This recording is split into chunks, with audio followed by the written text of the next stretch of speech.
Okay, back again at the workpiece.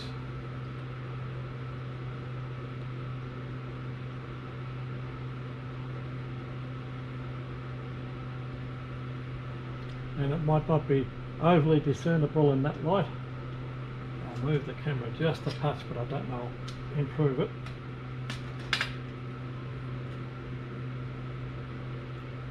And it does, improves it 100%.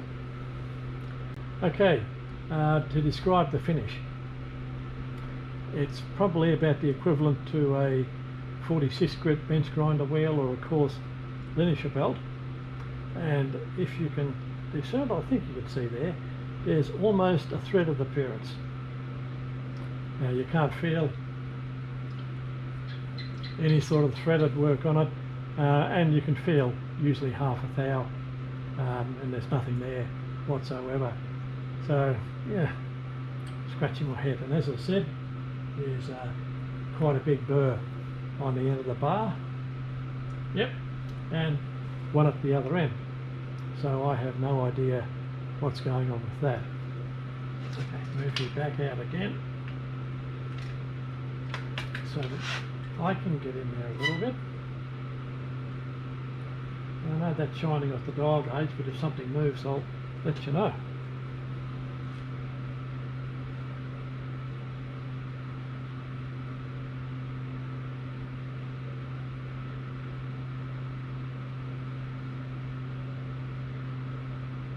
Okay, well that's 1/100 of a millimetre.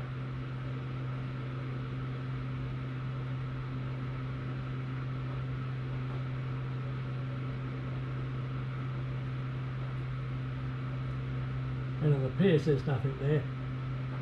I think the movement is just from the crappy finish. No, nothing's loose. And we'll move it up a little bit.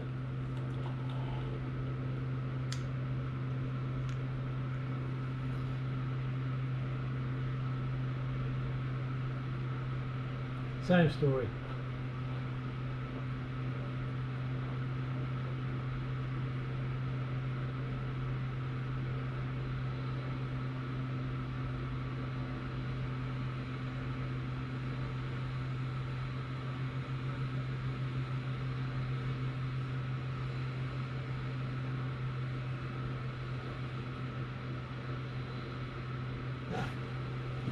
Look, I can't blame the setup there at all.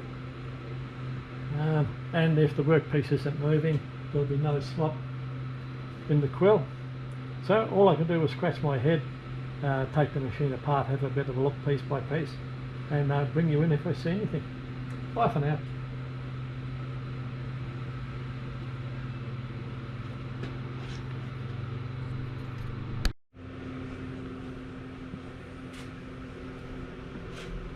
G'day guys, welcome back to my shed.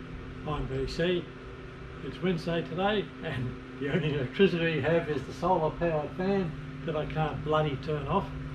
Got a power outage while they're wiring up the new estate through to 3 PM, so there won't be any of this kind of machine noise.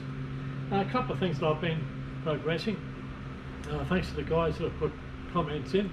They're quite helpful. One comment was, why don't I fit the upper wheel shroud? I can't figure out how. I can see that this has a hollow section goes over the top of that shaft, but where the hell are the securing bolts? None of the holes line up. So if you could please send me a photo of yours on how it's rigged up, or if you've got a picture out of the parts book, if you could give it a tingle and send it over to me, I'd appreciate that. When I dressed the wheel, I did notice a few things. One is the dressing assembly.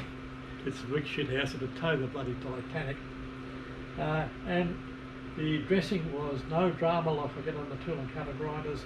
I was only taking a light skim, but also instead of being a single point diamond dresser, it's one of these cluster nibs. It's only on a very small shank. It's about a 8mm shank, and it's pinned in from one side, so it's a bit of a permanent fixture. Now also there's another of the same style of dresser up on the tailstock, the back there. I wonder why you've got two of the same dressers. It doesn't make a bit of sense, not to me.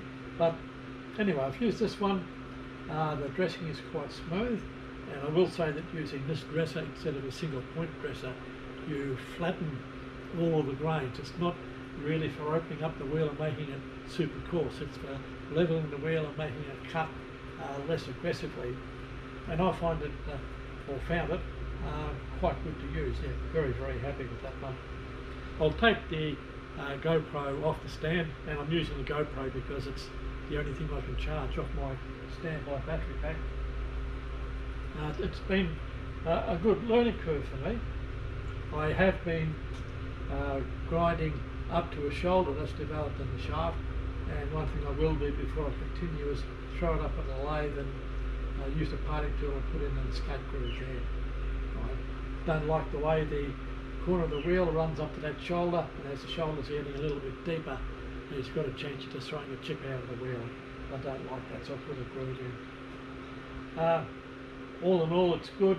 The trough seems to be reasonably level, and it's taking all of the metal swarf away with it. It's been doing a good job there, and so far no great traces of corrosion of any kind. So there's a little bit that was there prior, but I'm not getting big rusty, red, rosy, horrible looking things coming out. Now, one thing I did consider, and this would very largely affect the accuracy of the tool, the tailstock has been rebuilt. There's been about 3 millimeters of material taken off the bottom of the casting, and then some plates, I suppose the gauge plate with countersunk screws mounted up underneath it to allow for the wear in the tailstock. If you can appreciate, sliding that backwards and forwards on top of an induction hardened bed is going to wear both the bed and the tailstock. No matter how hard you try and keep the shit out from underneath it, it's going to have abrasive grain up there that's quite active. So it's been repaired, and I hope the hell you can see this from there. It's set up on 0, and this is a 100th of a millimetre indicating gauge. Start at that end, and yes, it's in contact, and it's reading what looks like 1/100th above. I shouldn't wind it this way too much because there's no film of oil supporting the table. Let's come down to the 0 line, so over that distance, which is 200 mils or 8 inches, it drops 1/100th of a millimetre, and as that's around the, well, if it's in an inch it'd be the ineffective crank angle, but on this is the ineffective grinding angle. 100th of a millimetre is not going to matter the rat's ass in how much it affects the accuracy of the tool. So that was something that I was greatly concerned about. Now, my mathematics have been a bit up the shit and let me down. I've been working out how much error I've got over that length, and that's about 7/100th of a millimetre. And as it's 3 times further out to the adjusting point from the pivot, I was dividing by 3 instead of multiplying by 3. So, call on solid, I do have dyslexia, so that's not an excuse, it's a reason. And now I realise I've got to multiply by 3, and when the power comes back on, I'll be adjusting back here 0.21 of a millimetre instead of 1.5 hundredths that I was whinging so heartedly about. And that will, I hope, allow me to get this down to very good accuracy. I'm hoping for 100th of a millimetre, maybe less, but on a worn old machine, most probably not. So that's about all to report on. The way the trough catches everything, if I'm satisfied with the machine and I'm going to run with it, I'll be able to clean the rest of the old khaki paint off, drop the degreaser and cleaning fluids down into the trough and into the bucket, bottle it and off to the transfer station and finish up the painting on it. But no, I'm very impressed with what I got. The price was right. It's really up to me now to learn how to drive it and make a lot of tools and accessories. I've just got an old lathe dog that I'm using to run the part. There are special spline spanners to be made up for the wheel hub nut.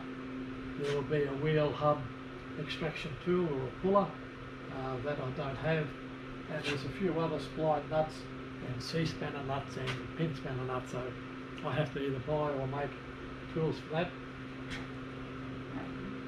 And I will buy a flat flood coolant nozzle for this, because the little bit I've got piddling out there is not carrying the swarf away as good as I would like, and the flood nozzle would do that. And it's very easy with the ball valve here to adjust the flow back for grinding and open it right up for flushing, but all of the flushing action seems to be taking the swarf away and around, and I can actually watch it as I'm grinding, watch the swarf go over the overflow into the tank, so I'm quite happy with that. So any further comments, I'll be glad to receive, and you can give me any hints and tips that also. And if you've got any info about how that's mounted, the upper shroud, and dressing procedures or running procedures, yeah, I'll be glad to hear it. I'm learning, this is all brand new to me.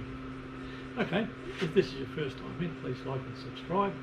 Put anything you want in the comments, except rude comments, I'll just return them. Bye for now, guys. See you later.